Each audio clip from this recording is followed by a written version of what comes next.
Hi, everybody. My name is Dr. Natalie Marr, and I am here to help you learn to love your story. Hello, everybody. So grateful to have you join me yet again for another podcast. Today's subject is all about change. Ooh, we're going to get into it, ladies. I'm telling you. Yeah, change is funny, isn't it? Like everybody knows in order to have growth and new things in our lives, things will change, but nobody really wants to talk about the fact that change is hard and we're going to have to do it anyway and all the things. I really do think that we get into this myth that like we'll just wake up one day and it'll all be where we want it to be if we do all the things right, and that we won't have any discomfort in our change process. And yet change is all about discomfort. It's all about saying goodbye to things, saying hello to new things, grieving in a way the old things about us, and saying yes to the new things about us. It's all about getting out of our comfort zone of what's familiar. And your nervous system is literally neurobiologically wired, blah, blah, blah, neurobiologically wired to tell you, you're going outside the familiar. So, of course, when we change and leave our familiar things and go into the unfamiliar, we feel uncomfortable. We can feel this in a variety of contexts, and we name it different things. So, have you ever had, say, stage fright? Going up in front of a crowd, talking about something, maybe actually acting or singing. Maybe you performed or did something when you were a kid. Even if you played sports, pretty much any activity that's going to have spectators kind of brings on that stage fright. And some of us will talk about that like, I'm a little bit nervous, but I'm also excited. I'm really, I've practiced this. I really want to do it. I really want to do my best in front of the spectators. That usually gets mostly positives. There are some of us that really, really struggle with stage fright, and then it goes kind of past the point of no return. Actually, in psychology, there is a law that we call the Yerkes-Dobbs law, and it's because Yerkes and Dobbs created this research originally, although there's been since. We keep adding to it. But anxiety actually for us as humans has a quality of actually pulling us together, getting us to be more focused, and increasing our performance up until a certain point. And then it drops off like a cliff. It drops off. So that stage fright is kind of how we bring together everything that we've learned to do this performance game, whatever it is. And if it stays under that one spot where it goes past the point of no return, it actually enhances our performance. That's what it shows, that anxiety is good. Feeling nervous is good to a certain point because it actually increases our performance. Past that point, all bets are off, right? All bets are off past that point. So all to go back to this really funky idea of change and how we approach change, how we think about change, really sets the stage for our growth in life. And I think in midlife, especially for women, because we kept layering things on with our roles. Think about it. So you're in grade school and you start to get accolades for gold stars and A's and B's, right? So then we start working for that. Then we get that, and that becomes kind of like the expectation and not something that we get new accolades from. And then it's like, why don't you add on some things like do some sports, go to the choir, go act, go do these activities, be a brownie or a Girl Scout or whatever. It's, then do those. And then we added on those and we did those well. And then it was like, okay, now that's the expectation. So add on. It was never subtracting, right? So then we added on. It's like, do your best, volunteering and doing all these things in high school because we want to get into a good college. And especially for this Gen X group. So our mothers were in school and doing things, right? The baby boomers were in school and doing things when there was huge amounts of sexism and lack of access because of being gender normed as a woman. And things like Title IX went through.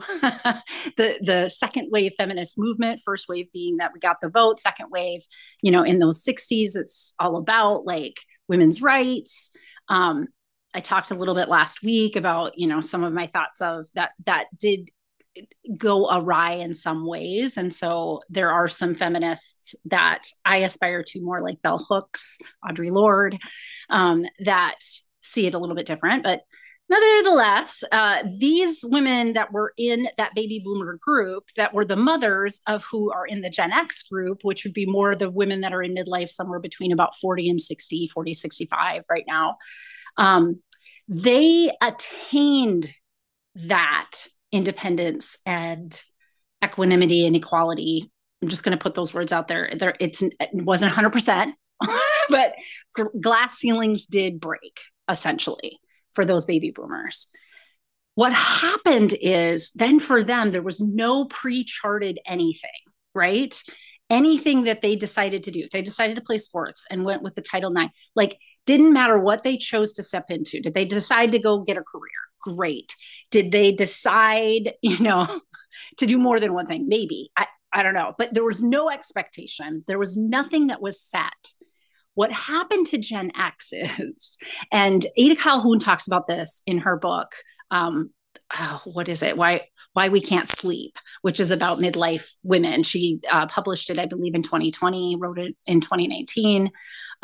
So very contemporaneous to the stuff that I'm talking about. But what she what reflects on in her book, and what I'm saying here, is that this Gen X group then had not you can do whatever you want to do and choose, more an edict of, oh, you better do it all and then some. Like, don't complain about it because we didn't get it. So don't be complaining that you get to have all these great new things where the glass ceilings fell, because we worked really hard to give that to you. So you better go out there and you better do it all. You better be a great mom. You better be a great spouse in your heteronormative nuclear family. You better go get a career. You better be the best in you better, right? And adding all of those layers on, nothing got taken off. Everything just got added. And even still now, as the gender gap between like fathers and mothers in those nuclear heteronormative families have started to close, male partners in that Gen X group still are not doing, it's not an equal 50-50 split in the parenting and household duties. It's still very skewed towards women. The millennials and those coming up behind us doing a much better job of that. Thank you. Thank you very much. However, for those of us in the Gen X group, still stuck a little bit, still very gender normed, right? And still have this edict of, you better go out there and do all the things. Like, don't you dare complain about that. And you better do it, and you better do it well, and you better do it better than us. Because there has been this idea that every generation is going to better its parents' generation. Except statistically, Gen X will not get there on many, many levels. Financially, they're not going to, because they came out into a workforce in the 90s that had just gone through the recession of the late 80s.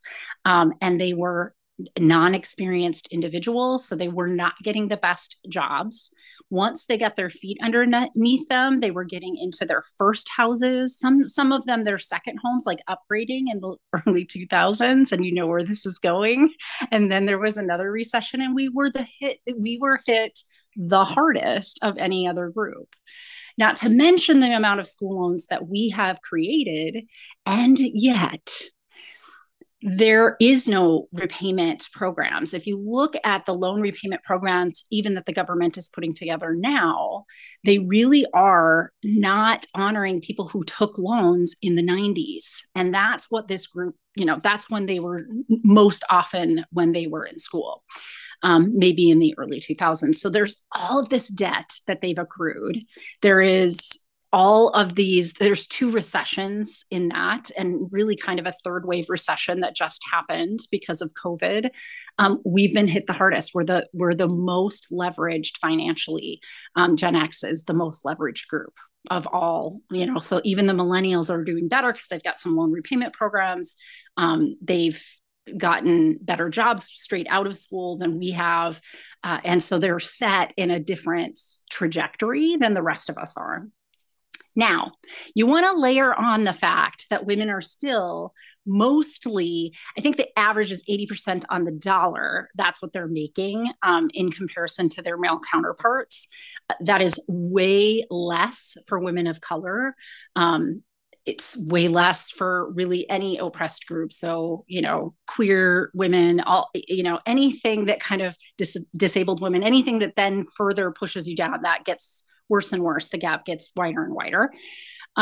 So that's the women, Gen X women, 80% on the dollar or 80 cents on the dollar. And on top of it, because we most likely took time off to raise children in some capacity, if we're also parents, then we also are about 30% behind where we could have been in our career. So it isn't just 80 cents on a dollar, it's 80 cents on a dollar, 30% behind in the industry than we could have been. Right? So if we had never taken any time off, we would be in comparable positions with our male counterparts, but now we're 30% behind at least. I will try my best to find these statistics and put them in my podcast notes. I have no idea how to do all of that, but I will do my best. It's a one-woman show still for me, like most Gen X women, right? So here we are, this group of people kind of in this really stuck place, period. All these things have been added and added and added and added. And what happens when I meet people, when I meet, new coaching clients, when I meet even new clinical, therapy clients, they're coming into my office, and it takes some time for us to get down to the fact that there really isn't anything wrong with them. It's wrong that they're in the box that they're in. It is the box. It is not them. But it takes a lot of handholding and convincing and, education to really help them understand, girl, the whole system was set up against you. Really, like the whole system was set up. There was no way you were going to get to this point and arrive and wake up one morning like super, super duper happy. Not to mention that was BS. Like the whole belief that you did this for accolades and then you added and then you added and you were getting better and better. And like someday you're going to arrive at this, oh, I'm feeling amazing. I have a wonderful life. No, what you have is a wonderfully crafted role that had no humanity in mind. You have a wonderfully crafted role. You're doing it. You're killing it, but you're killing yourself doing it because it's a set up, right? It's set up to make us not feel good enough so that we keep chasing feeling good enough. But really all we have a definition of is not feeling good enough. What is good enough then? If I tell you something like, and I've done this, like I've challenged coaching clients, like what if good enough is dishes don't get done every day? What if good enough is your kid isn't in all sorts of activities because there's only one of you to take them everywhere? What if good enough is you really just step down and only do 50% of the household work, so the rest of it doesn't get done? If your partner doesn't step in, they don't step in. I get a lot of pushback, right? Like, no. And what I'll tell you about that is because it's familiar, right? There's that neurobiology telling us, ooh, you're going outside what you know, girl. Like, this ain't good. We can't do this. So some of this is neurobiologically driven. That feeling of discomfort is going to show up to tell you, knock, knock, knock. You just went outside the box. Is this really, this is what we're doing this? Like, this is what you want to do?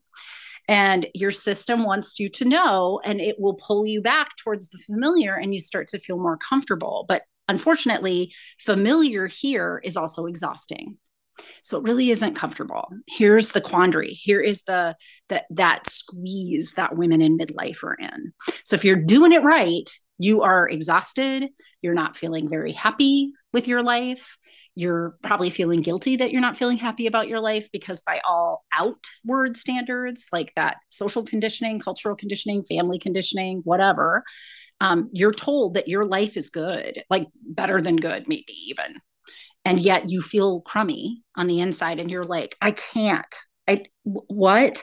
I can't make this work in my mind. I can't seem to put these two together. So help me.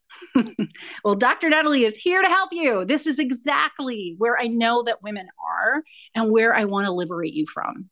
If you are going to live a life of joy, and you can, I promise you, you can, you're going to have to kick this system, buck this system. I'm sorry, that's the reality. And some of that's going to feel super duper uncomfortable. And it's okay. You're doing it right if it feels uncomfortable. Because if it feels uncomfortable, you're outside your familiar. If you're outside your familiar, you're on your growth edge and you are changing, my friend.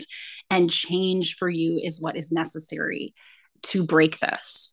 There is no way to riddle yourself out of the quandary of you've been given too much to do, too many expectations. The standards for yourself are high because you've bought into all of that and you cannot be happy within that context. There is no way. Here's how I know that to be true. Women are brilliant, like ingenious at getting all this stuff done. I mean, sit down with a girl that's, has kids, a marriage, a job, and is volunteering in her community, which is pretty much any lady you might meet these days in this age group. Maybe lacking one of those areas, still too much to do and figure out how they've done it. Like, they are fascinating. They have whole Pinterest, boards on how they freaking figure this out. It is fascinating to me. I'm a single mom. And I will tell you, single moms, like, they are their own breed. I don't even feel like I muster a lot. I have a lot of privileges. I own that. I have a doctorate. Like, I'm in there's a lot of things I have going for me that most single mothers do not. But I do tend to congregate in single mother groups when I'm like at kids events and things like that. We help one another out. It's kind of an unsaid rule that, like, hey, if you single mom over there can't get to the kids thing on time, I'll pick them up. You do this, blah, blah, blah, blah, blah. Like, there's honor among our single motherhoods. And what I'll tell you is, if you're stuck in an elevator for 24 hours because the damn thing broke, you want a single mom in there with you, because her girlfriends, like, seriously, we could live for a month off what a single mom probably has in the bag on her shoulder. I'm just saying. MacGyver has nothing on a single mom. That's all I'm going to say about that. So, like, I get it. Like, we are, in this quandary where we've been put into a box and people think we should fit in that box and then feel happy. And yet we can't, right? And I know that if women could have felt good in that box, like, it could have worked, it would have by now. One of them single moms would have figured it out. One of those really brilliant balancing home and a full-time career would have figured it out. Somebody in that C-suite who got herself all the way there would have figured out how you balance all that and feel happy. And that, to me, is the largest base of evidence that this is not going to work, right? So it's got to be a different way. And I'm telling you, the only way is to take a self-empowered step into a life you choose for yourself, a life you design for yourself.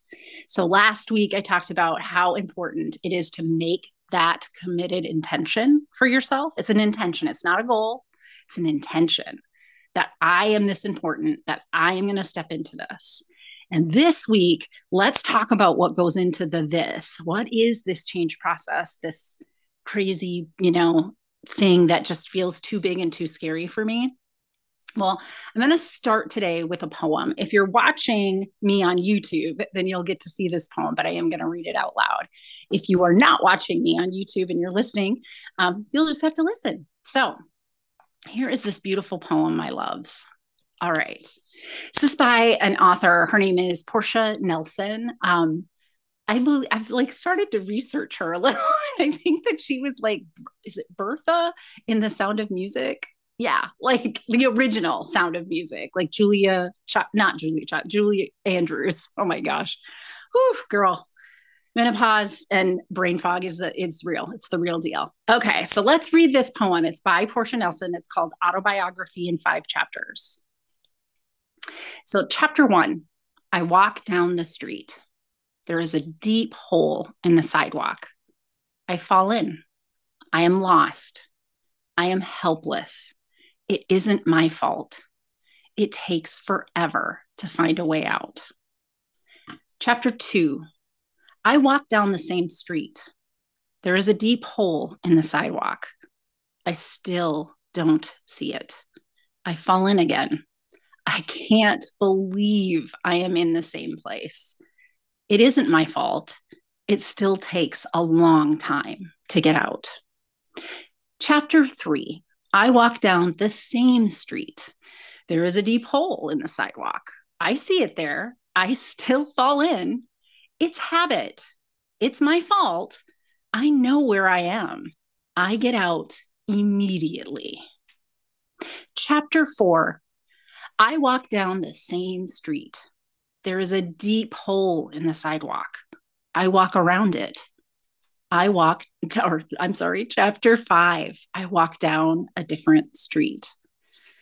So I love this poem. I want every one of my coaching and therapy clients to go through this with me, because to me, I have framed this as one of the best, like very, very best ways to talk about the change process. There's many in my industry in psychology. There's a lot of different infographics that you can find on it, talking to the same principles here. But this poem, like, doesn't that just like, oh my gosh. Okay. So I'm done sharing this screen. So don't worry if you're on my podcast, you're just going to get all the same goodies. So I want to start talking about like this chapter process and why it happens. Chapter 1 is really about self-awareness. Okay. If you don't know what is doing something that doesn't work for you, you will keep falling in that hole. You won't know. And it'll take for freaking ever to get out of that hole because because if you are in that hole, my friends, then you didn't know how you got there, and you certainly don't have the skill sets to get out. It's kind of by happenstance, by luck, that we get out of it. So chapter 2 is a little bit different. Okay. Now, in my courses online, I start with building self-awareness. It's always the first course in any of my group coaching cohorts. It's been my first course. It's, up there for you to just take as a course if you want. Because chapter 1, it's really important that we start to build what I would call the tolerant skills for having awareness. So it's not like we are like overnight becoming aware of all the things. What we're doing is we're building underneath the skill sets we would need to be able to do that. So for instance, if you were going to say, create one of those really nice breads where you have to put everything together, but there's like a fermentation process and the dough has to rise. And if it doesn't rise, then you can't, it doesn't taste great by the end of it. I would say that this is the original mixing, right? So if you want to have self-awareness skills, you do have to do the original parts that are going to underlie everything. And much like exercise of any kind, you got to practice and keep it a practice. It won't work. You will atrophy the skill sets if you're not doing it on the daily. Or, let's start with a couple minutes a day. It doesn't mean like you're having to go to the gym for 60 minutes. It's like, really honestly, there are 60-second, 2-minute, 3-minute mindfulness techniques that you can be doing that are still building the medial prefrontal cortex. So I will use Dan Siegel's hand model of the brain. You are going to miss this if you're on the podcast, but if you put your hand into a fist where your knuckles are, that's the front of your brain. That's called the frontal lobe, and it's right behind your forehead if you had it in your brain. So if you kind of tilt your hand up and you see kind of where your fingernails hit the palm of your hand and your thumb is kind of tucked in your fist, if you were to peel up your fingers and point them towards the sky, then you have kind of your thumb in a little circle, not circle, L, I don't know. It's tucked into your palm still. That right there, the thumb, would represent the limbic system. Okay. The limbic system is where all of our emotions come from, among other things. It's the center of our brain where relevance happens and meaning making happens through emotional feel, whereas the frontal lobe is through reasoning thinking. Okay. The brain is meaning making. So all parts of it are going to try to gather data, make meaning of data. There is no one actual part where all of that comes together. All organisms with the brain are making meaning of things and learning things. So all parts of our brain have that capacity, but the difference between the limbic system and the frontal lobe is really feeling and thinking. What happens when we are past our point of no return, to go back to that anxiety helps performance to a certain point and then it drops off? What happens is the limbic system takes over the feeling part of us and makes its meaning, and it's more important than the reasoning meaning.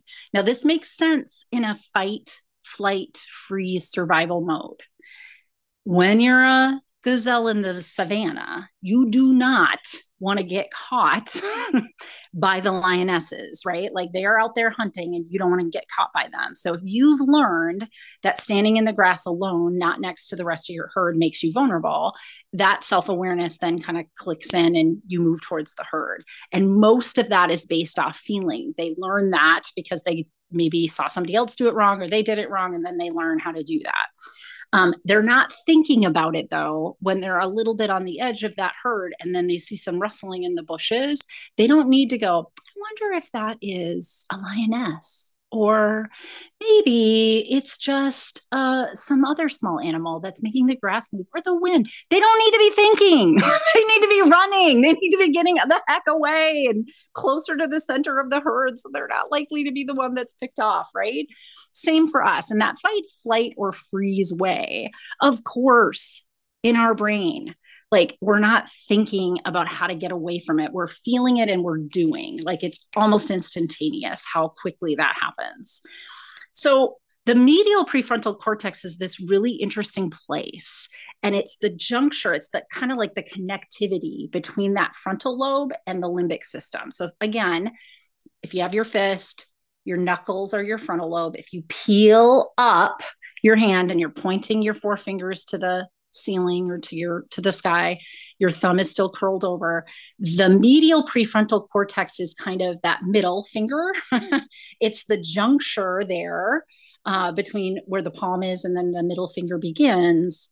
But if you fold it back over, right, like if you put your finger there and then fold your four fingers over that, where it's touching is right behind that frontal lobe. So this is literally the bundle of neurology that connects thinking brain to feeling brain.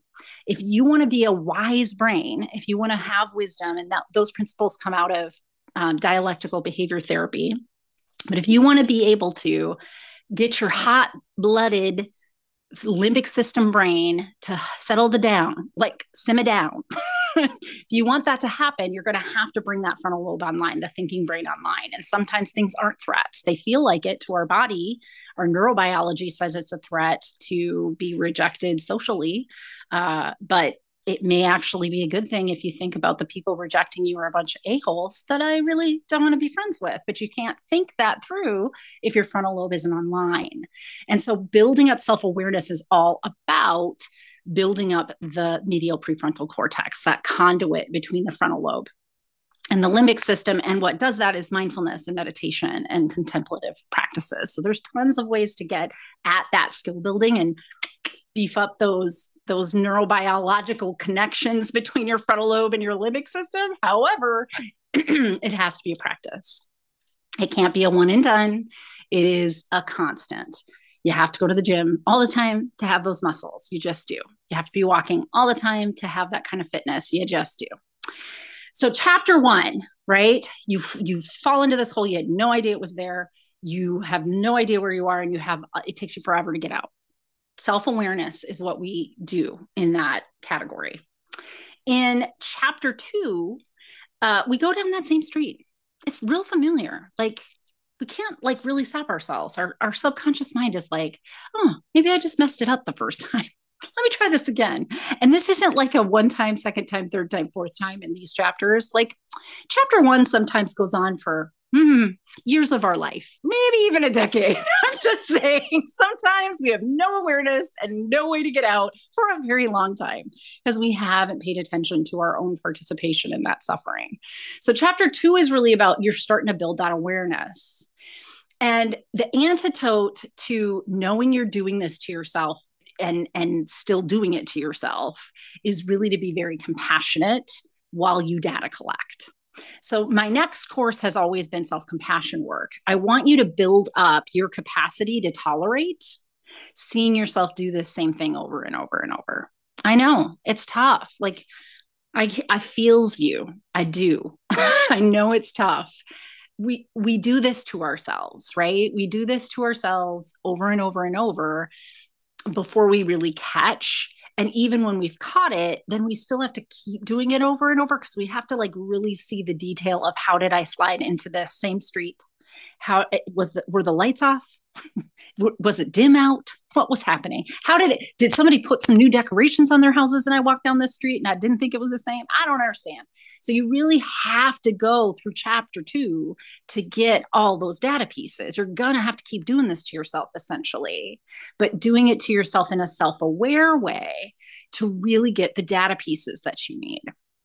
And so in chapter 2, my antidote or what skill set that I think kind of really is comparable there is compassion. And then what I talk about to, my coaching clients, my regular clients, you, my listeners, I really want you to see this as a combined skill. So compassionate self-awareness. Stay compassionately self-aware. See it, watch yourself do it, but don't let your inner mean girl get in the way. And if you don't know what I mean by an inner mean girl, listen to me next week because I'm going to do a whole podcast on that. But if that self-critical mind, that self-critical thinking shows up, starts to get in the way, that's when we double down and go back to chapter 1. We don't want to see that we're doing it to ourselves. So we let go of having self-awareness. We keep just walking into those holes and not knowing how to get out. And it takes forever and it's relentless. And if you're somewhere between 40 and 60 years old, 40, 65 years old, you're in your midlife, you're exhausted by chapter 1. You've been doing a chapter 1 for a hot minute. Maybe you've gotten into some chapter 2-ness, like you're starting to have that awareness.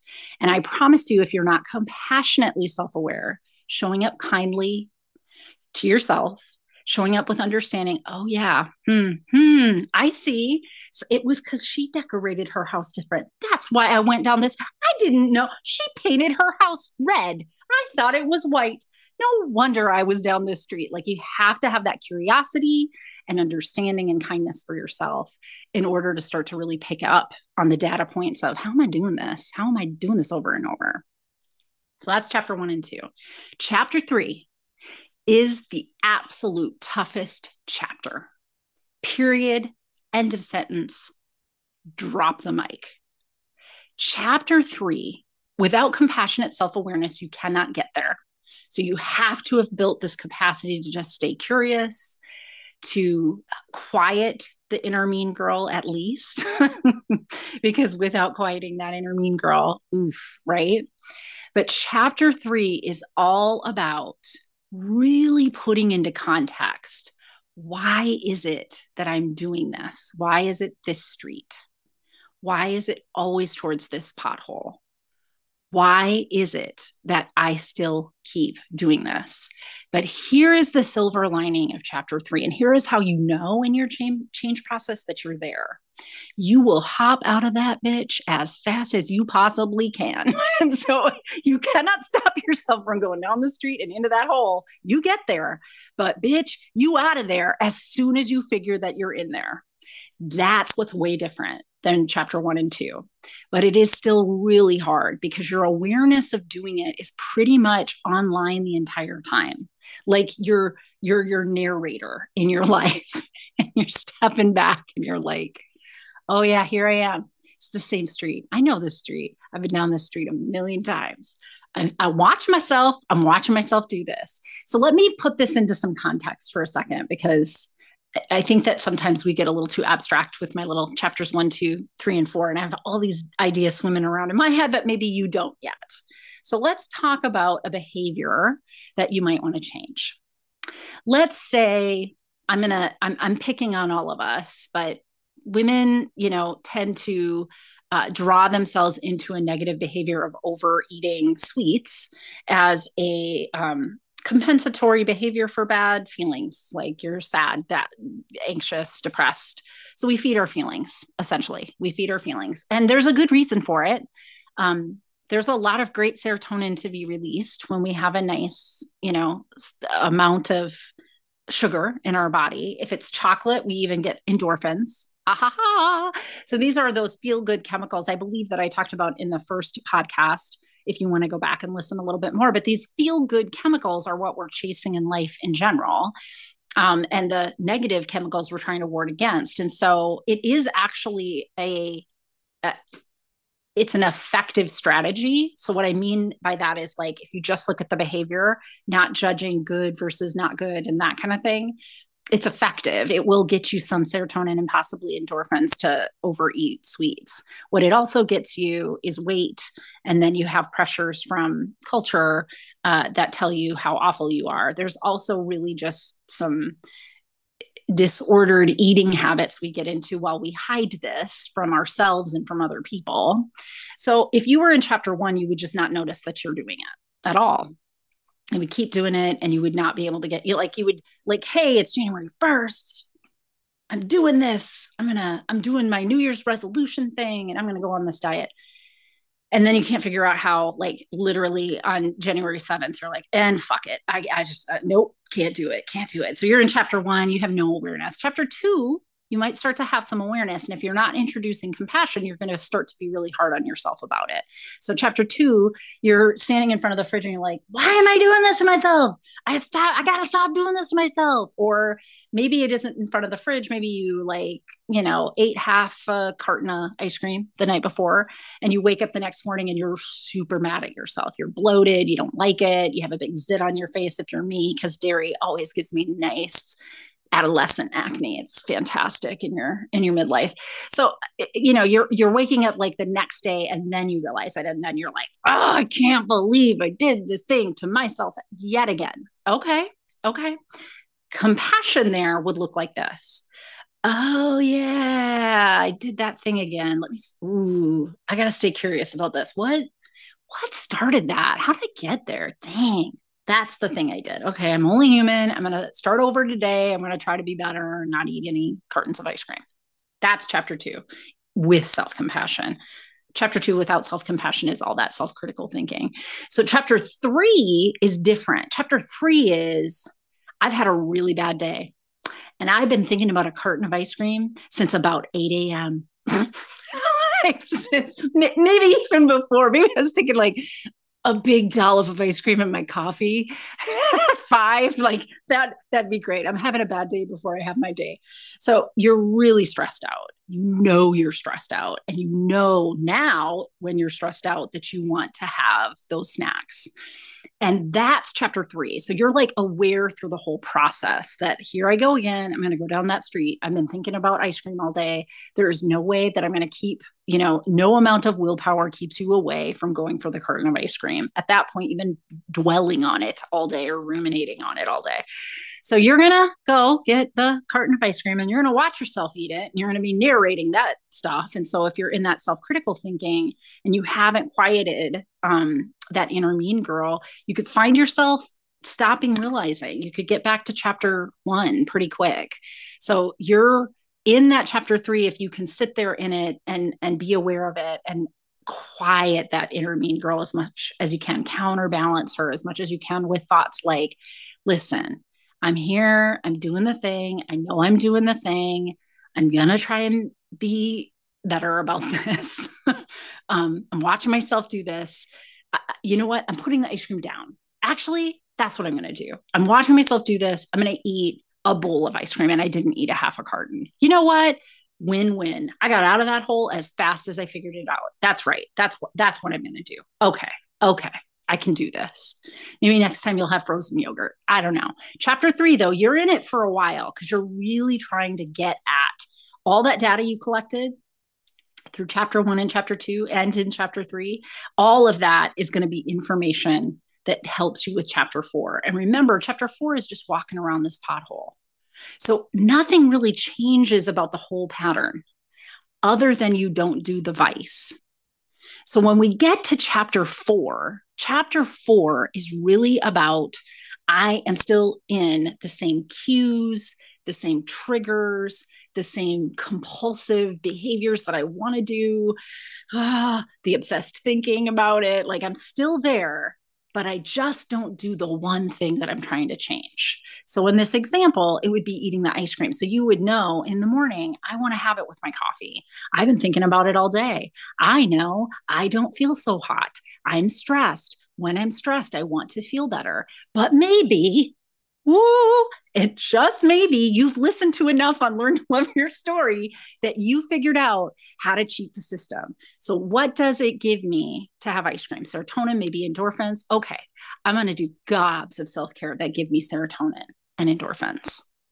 I'm going to do gobs of that stuff because I am going to walk around this pothole. I am not having that ice cream, but I need a something.